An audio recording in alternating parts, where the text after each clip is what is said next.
Hi crafty friends, it's Elisa with Mirror Image Crafts, and I'm here to show you this card that I featured recently in my Stamp-A-Stack and show you how I made this. So let's get started. The first thing I want to do is stamp my inside greeting on my card, just because if I don't do it first I will probably forget. So the stamp set I'm using for that is called Something to Say. I'm using the clear mount version, so it's the red rubber but it's the clear mount. So I have it mounted on a block, and I am just going to take this is one of our new in colors called Cucumber Crush, and I'm just going to brush it on my image. I'm using markers for the front of the card, so I just have the markers out, and you can also do this part with the ink pad. So I'm just going to stamp that in. Straight down, straight back up. Okay. And next I'm going to do the stamping for this front tag part. I'd like to go ahead and do that. So for that I just need a scrap of Whisper White cardstock, and this is also, the Seize the Cake image is also from the Something to Say stamp set, but this time I'm going to color the image with two different colors. So the Cucumber Crush for the word cake, Seize the Cake, and then I'm going to use, it's called Watermelon Wonder, another new in color. I'm going to use that for the Seize the. These are really bright and fun colors to use. Perfect for a birthday card. Okay, so I'm going to stamp that kind of towards the bottom of my cardstock. Okay, set that aside. I still need my markers, so I'm going to leave those out. This birthday candle image comes from the Sprinkles of Life stamp set. This one is a clear photopolymer stamp set. It's got this really cute birthday candle. It's got actually a lot of really nice images and sayings on it, and it also coordinates with this punch, Tree Builder punch. So it has the bird, and I'm sorry if it's shining on you. It's got a bird and the treetop, which would also be a really cute cloud, tree, raindrops, and so on. So great punch to have. I'll probably do a video featuring the stamp set and the punch together at another time, but today we're just going to use the candle.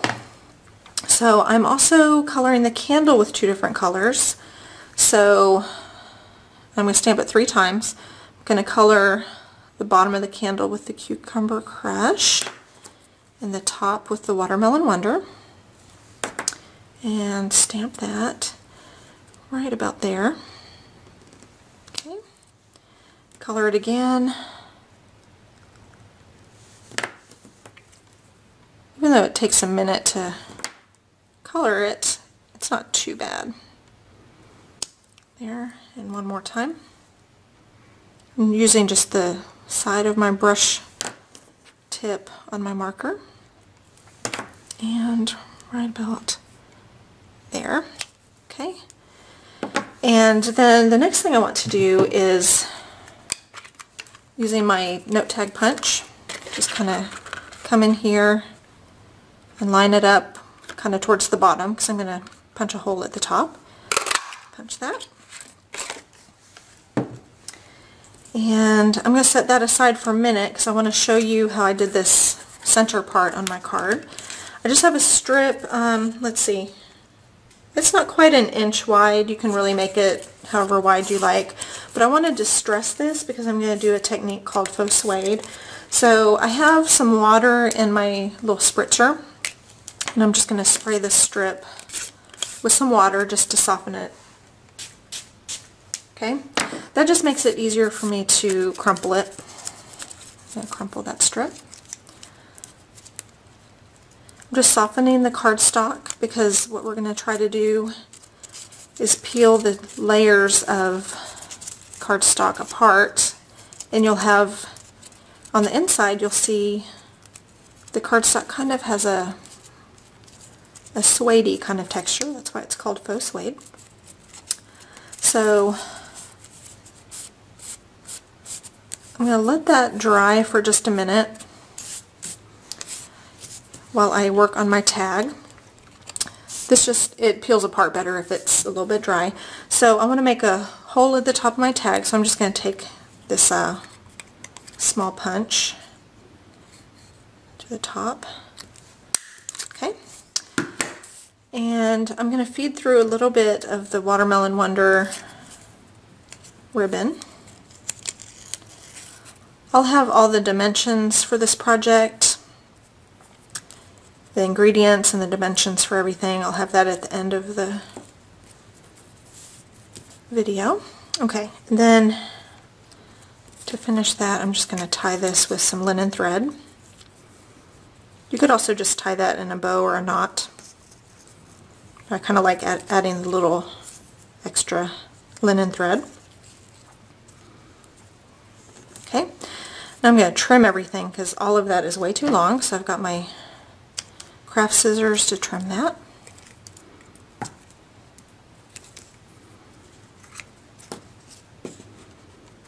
Okay, really cute.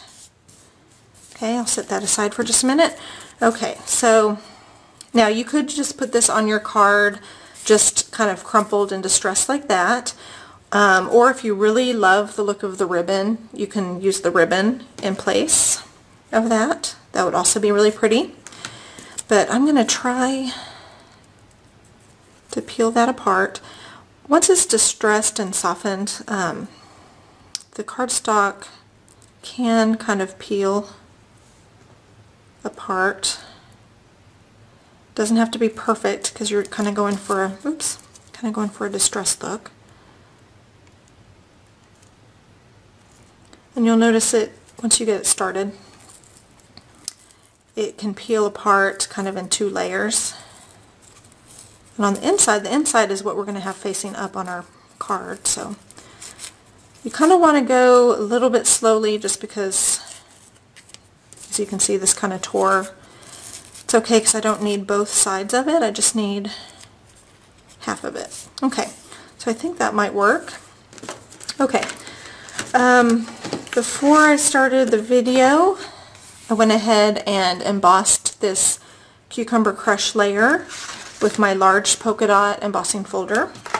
So I did that ahead of time just to save a little bit of time. So I'm going to lay my distressed piece on here with some adhesive. You can use snail adhesive for this, but because it's kind of distressed a little bit, I found it's better to use something else. So for that, I'm just going to use some of this tear and tape.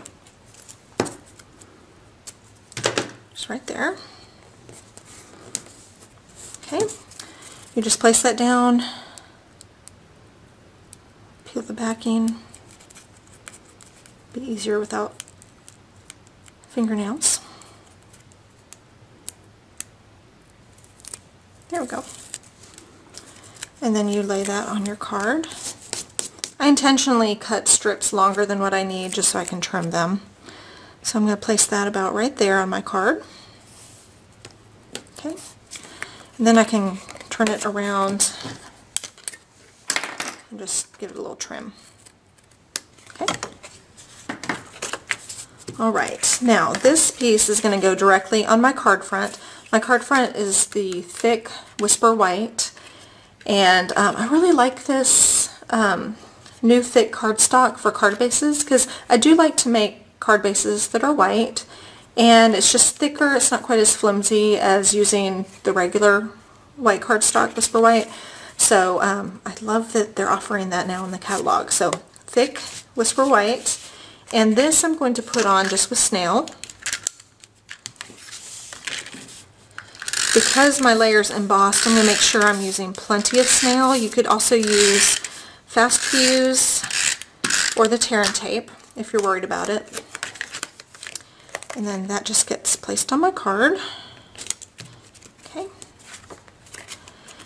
And then I'm ready to put the tag piece on, and for this, of course, I'm going to put dimensionals on the back because most of my card projects use dimensionals. I am not shy about dimensionals. I put plenty on my projects. I'm not worried about running out of them.